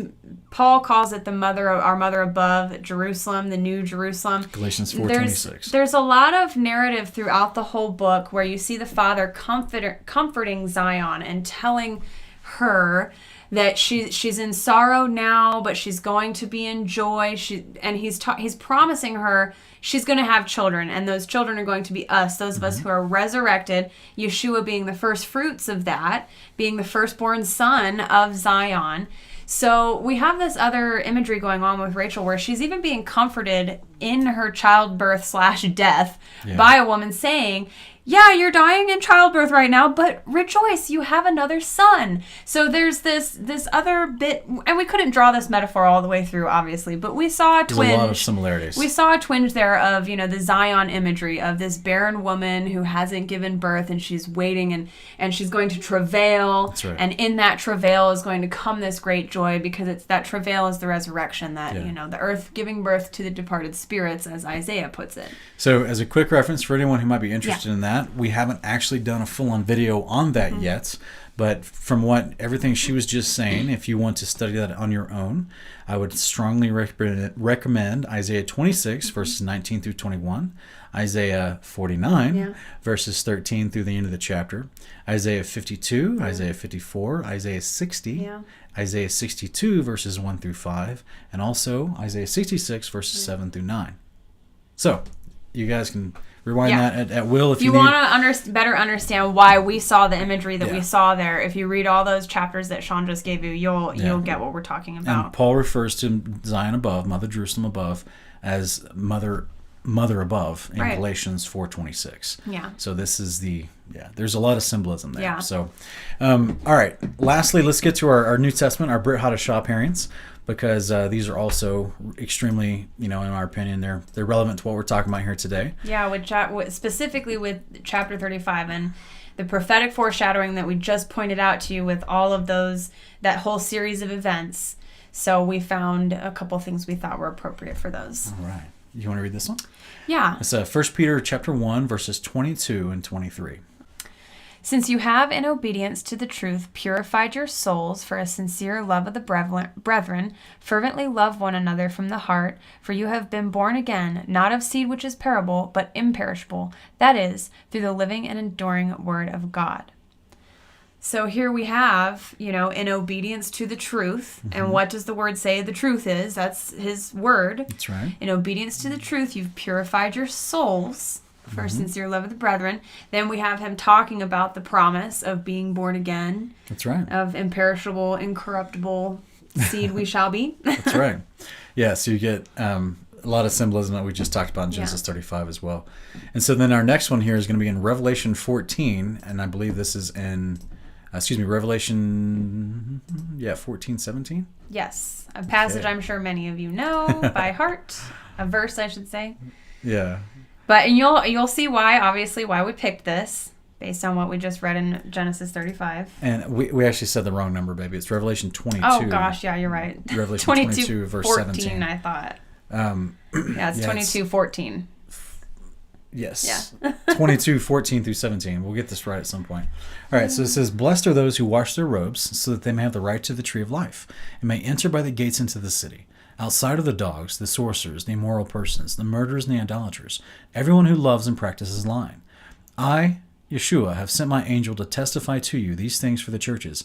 I am the root and the descendant of David, the bright morning star. The Spirit and the bride say, come, and let the one who hears say, come. Let the one who is thirsty come. Let the one who wishes to take the water of life without cost." So it's 22:14 through 17. Yeah, that's what I said. Yeah. We just got our numbers jumbled up, but yeah, 22:14 through 17. Yeah, so obviously we've got the washing of the garments there. We've got that symbolism going on. So washing of garments, purifying yourselves, that is all likened to obedience to the word of the Father.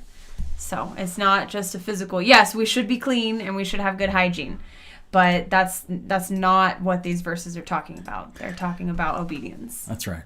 Yeah, and in a very real way, very tangible, practical way, back during the Levitical priesthood, when the temple was available, there was a process in the Day of Atonement where they would stop in the middle of it, change their clothes and wash off, and then go do the rest of it. So that was literally a command. Yeah. And then of course the whole cleanliness laws, as far as when you came to the Father, you had to be in a certain state, which is what we saw Jacob actually enforcing. Yeah. Which I think is fascinating. Before they go to the house of God. Yeah, it's fascinating. Yeah. And to me, it would just go to show, like we tried to explain in the last week, that Jacob himself was being trained in the priesthood. Yeah. That's why they were teaching him. He learned to write. He wasn't like Esau, who was just hunting out all the time. So he was a little different. And so because he needed to know, in my opinion, he's being groomed for the priesthood, which is why we see him doing priestly duties, right. even little stuff like preparing the people properly to go to the house of God. Right. So that's fascinating to me. And guess what? When he gets there, angels show up. Yeah. More things happen. Yeah. More crazy stuff happens. He's given his new name. It's like he just Babe Ruth pointing to left field. Hey, you guys, you want to see some angels? Watch this. Let's go to Bethel. I'll show you some angels. You know what I mean? It's just wild. That kind of accuracy, if you will. It's like he's just like, I need to get down to Bethel. This is where I saw him the first time, and he promised to be with me. And let's go down there again. Oh, we see him again. Yeah. So it'd be hard for me to leave. Right. Well, and also notice that Jacob he brings up again the promise he made to God in return. Mm-hmm. And I promised him. So let's not forget, guys, that, a relationship is a two-way street. It's not just God blessing Jacob and right. Jacob doesn't do anything in return. Jacob's behavior was worthy of those blessings. And so our prayer for ourselves and everyone's prayer should be that our behavior is worthy of the Father's blessings. Whatever those blessings look like, it's not even about material, monetary stuff, but, the blessing of, understanding the gospel of the kingdom for me is... There's no price for it. That's invaluable. So, and the best way that our behavior can be counted as worthy, according to Jesus, is to keep the commandments of God. Yeah. To learn them, to study them, to know them, to practice them in your life. And there's a reason why it's called practicing righteousness. Yeah. Because he knows we're going to fail. That was why a priesthood was always around to make atonement for folks when they failed. Thankfully, we, through Jesus, Yahshua of Nazareth, have a eternal high priest sitting at the right hand of the Father, who is our high priest, and therefore we can confess our sins so that he's faithful and just, so he'll cleanse us from all unrighteousness. Mm. And in that moment, we can then continue to practice the commandments and know that when we mess up, we have a high priest who mediates to us, to the Father, for us to the Father. So I just want to encourage you guys with that. That is how, that is, just something that I would love for everyone to always remember, that this, we can read about the patriarchs, how they were following the ways of the Father, how they were, even around all the stress in their life, they were trying to figure out a way to follow the Father, what God wanted for them, how to retain their character and integrity in following the Father amidst challenges in their life, even amidst, like last week we had all the father-in-law drama, baby mama drama. Now we've got new city drama, like he just moved into a new neighborhood and he's got drama with the neighbors, so through all this stuff, Jacob is trying to follow the ways of the Father. And that's what we can do as well, no matter what circumstance we're in, because to us, this is how we find ourselves walking with the Father. This is how Scripture defines walking with the Father, right? Whether we're persecuted or whether life is good at the moment, we're continuing to learn his ways so that we can practice his ways. And then the promise to us, part of this covenant, that we are in with Israel, with Jacob, that we've been reading about, is that at the resurrection, those ways that we've been practicing are then imprinted on us, and so that we never fail to do them, and we'll always do them. And it's exciting. It's exciting. Yeah, it really is. It's a great promise. So it's our blessed hope. Anything, concluding remarks, sweetie? As always, if you made it this far, thank you for watching all the way through. If you want to bless others, one of the best ways to do that is to get us into the algorithms. So give us a like, give us a share, make sure you subscribe and hit the bell. If you disagreed with anything, if you didn't like the video, we're not offended if you put the thumbs down. Leave some comments. We'll try to get to every comment. We'll try to get to every edifying comment that we can. Sometimes there are comments that seem to come out of left field and we have no idea what the person is talking about. And we don't ignore it to be rude, but we ignore it because we really try to pick our battles wisely. So if you have, even if what you want to ask might not be edifying by your terms, if it's a question you have, let us know and we'll try to answer it. And I just want to remind everyone, our catchphrase here is context creates comprehension, and our heart is for you to comprehend the scriptures. It's a little different than just understanding them. Like Sean said earlier, when you comprehend them, you can teach them to others, you can deal with objections, you can deal with your own confusions and things.